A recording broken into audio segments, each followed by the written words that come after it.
coronavirus or COVID-19 has brought a lot of impact in our life. And it has impacted the life of adolescents and young people as well. And one of the reasons that there are so much of changes is due to the change of daily routine.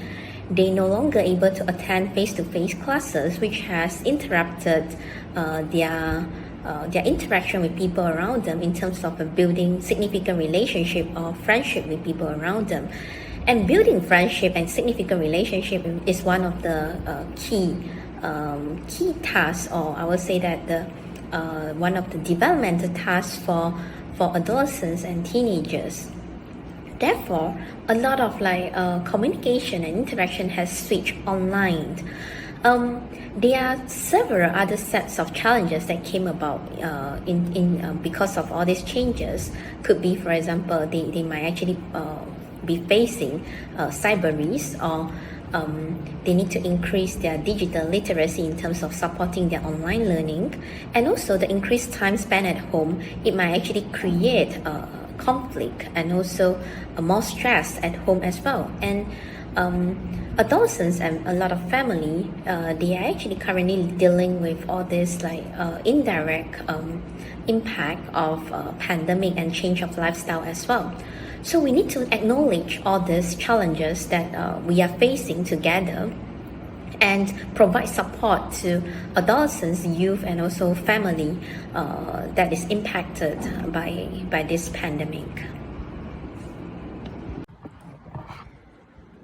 And now the question is how teenagers and adolescents could stay healthy mentally and maintain their well-being while being at home.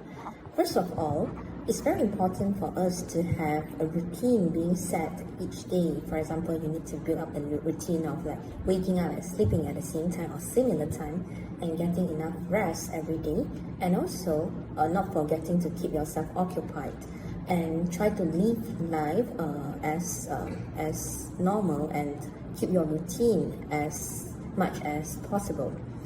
And also keep your daily tasks ongoing. For example, when you what is the time needed to study, and also what is the time needed to rest, and follow accordingly.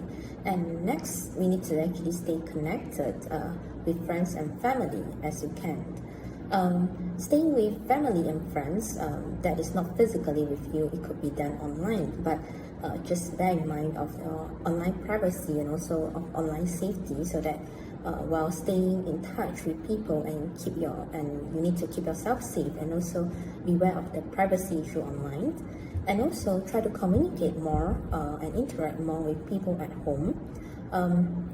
The increased time spent together might actually create some form of stress or conflict at home, but a lot of issues it can be solved through effective communication. So using, for example, eye language, in terms of communication, I feel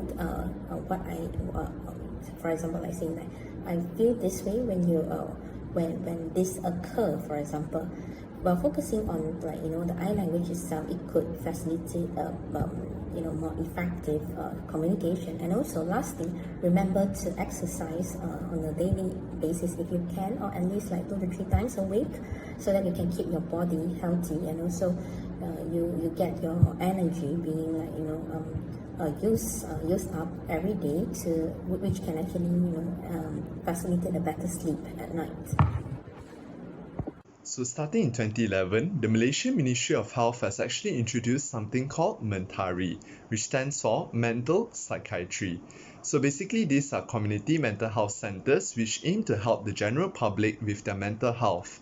So if you are facing an issue, what you can do is that you can actually contact them, make an appointment with them, and they will arrange for you to meet with a professionally trained psychologist or a psychiatrist.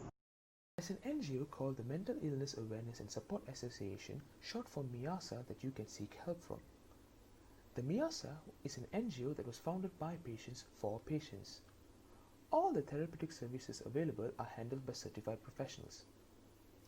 For the Muslims, you guys have an added benefit because they do have a specific therapy called the Islamic Supportive Therapy should you guys need it. To book an appointment with them, all you have to do is just contact their contact numbers available or shoot them an email to their email address. If you guys are interested in knowing more about this organization, you can click the link in the description box below to be redirected to their main website. There are also other several organizations around Malaysia that you could seek help from. For more information on these organizations, you can check out the links in the description box below that will redirect you to their each respective main websites. On the other hand, it's also not necessary to only approach organizations for help. You can also look up a counselor or a psychologist near you and book an appointment with them too.